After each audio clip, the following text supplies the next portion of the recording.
بسم اللہ الرحمن الرحیم۔ السلام علیکم ناظرین، آپ میرا یوٹیوب چینل دیکھ رہے ہیں حقیقت پلس۔ امریکہ کے سابق صدر براک اوباما اپنی نئی کتاب اے پرائمس لینڈ میں لکھا ہے کہ پاکستان کے شہر ایبٹ آباد میں نیوی سیلر کے آپریشن میں القاعدہ کے سابق سربراہ اسامہ بن لادن کی ہلاکت کے بعد ان کا خیال تھا کہ سب سے مشکل فون کال پاکستانی صدر آصف علی زرداری کو ہوگی، کیونکہ اس واقعے کے بعد ان پر پورے ملک سے دباؤ ہوگا کہ پاکستان کی سالمیت کی تضحیک ہوئی ہے۔ وہ لکھتے ہیں کہ میں توقع کر رہا تھا کہ یہ کافی مشکل کال ہوگی، لیکن جب میں نے ان سے رابطہ کیا تو ایسا بالکل نہیں تھا۔ ان کا کہنا تھا کہ جو بھی رد عمل ہو یہ بہت خوشی کی خبر ہے۔ اوباما لکھتے ہیں کہ صدر آصف علی زرداری اس فون کال پر واضح طور پر جذباتی تھے اور انہوں نے اپنی اہلیہ بے نظیر بھٹو کا بھی ذکر کیا، جنہیں القاعدہ سے منسلک شدت پسندوں نے ہلاک کیا تھا۔ اس کتاب کے دیباچے میں براک اوباما نے لکھا کہ جب انہوں نے فیصلہ کیا کہ وہ اپنے دور صدارت کی داستان تحریر کریں گے تو ان کا خیال تھا کہ وہ 500 صفحات پر مبنی کتاب ہوگی، لیکن مزید 3 سال اور 200 مزید صفحات کے باوجود ان کی کہانی کا صرف پہلا حصہ ہی مکمل ہوا۔ یہ کتاب براک اوباما کے بچپن سے لے کر ان کے پہلے دور صدارت کے سب سے اہم واقعے مئی 2011 میں القاعدہ کے رہنما اسامہ بن لادن کی ہلاکت تک کے واقعات تک محدود ہے۔ وہ اپنی آپ بیتی کا دوسرا والیوم لکھ رہے ہیں، لیکن یہ واضح نہیں ہے کہ اس کی اشاعت کب ہوگی۔ 7 حصوں اور 27 ابواب پر مشتمل کتاب کا آخری باب اسامہ بن لادن پر پاکستان کے شہر ایبٹ آباد میں کیے گئے حملے اور اس کی جامع منصوبہ بندی کے بارے میں ہے، جس میں صدر اوباما لکھتے ہیں کہ جب انہوں نے صدارت کا عہدہ سنبھالا تو اس وقت امریکی حکام نے اسامہ بن لادن کی کھوج لگانے کا سلسلہ تقریباً چھوڑ دیا تھا، لیکن انہوں نے اس کو اپنی سب سے اولین ترجیح بنا لیا۔ اوباما لکھتے ہیں کہ انہوں نے اپنے قریبی مشیروں کو مئی 2009 میں ہی کہہ دیا تھا کہ وہ اسامہ بن لادن کی کھوج لگانا چاہتے ہیں اور اس کے لیے منصوبہ بندی شروع کی جائے اور ہر 30 دن کے بعد انہیں اس کے بارے میں آگاہ کیا جائے۔ اس بارے میں امریکی صدر لکھتے ہیں کہ ان کے لیے سب سے ضروری امر یہ تھا کہ اس منصوبہ کو مکمل طور پر خفیہ رکھا جائے، اور نہ صرف امریکی انتظامیہ میں نہایت گنتی کے کچھ لوگوں کو اس کے بارے میں علم تھا، پاکستانی حکام تک اس منصوبے کی بھنک بھی نہ پڑنے دی گئی۔ پاکستانی حکومت نے افغانستان کے معاملے پر ہمارا بہت ساتھ دیا، لیکن یہ بات ڈھکی چھپی نہیں ہے کہ ان کی فوج اور خفیہ اداروں میں چند ایسے عناصر ہیں جو ابھی بھی القاعدہ اور طالبان سے تعلقات قائم رکھتے ہیں اور ان کو بطور اثاثہ استعمال کرتے ہیں، جن کی مدد سے انڈیا کو کمزور کیا جا سکے۔ براک اوباما لکھتے ہیں کہ جب فیصلہ کرنے کا وقت آیا تو وہ وائٹ ہاؤس میں اپنی رہائش گاہ کے حصے ٹریٹی روم میں موجود تھے اور ٹی وی پر باسکٹ بال کا مقابلہ چل رہا تھا۔ انہوں نے اپنی کتاب میں بتایا کہ اسامہ بن لادن کے خلاف امریکہ نے 2 منصوبے بنائے تھے، جن میں سے ایک تھا نیوی سیلر کے اہلکاروں کو پاکستان بھیجنا اور دوسرا قریبی فاصلے سے ڈرون حملہ کرنا۔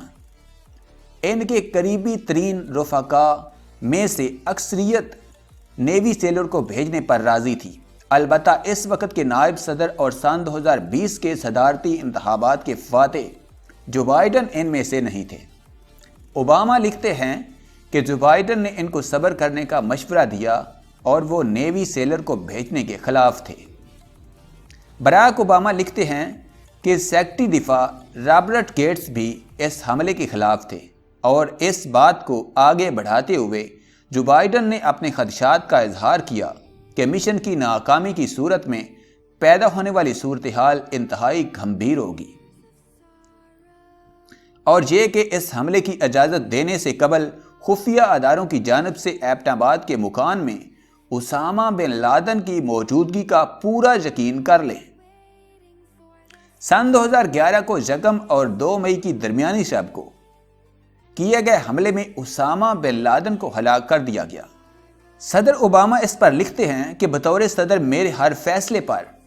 میں نے جو بائیڈن کی اس خاصیت کو سراہا ہے کہ وہ میری ہاں میں ہاں نہیں ملاتے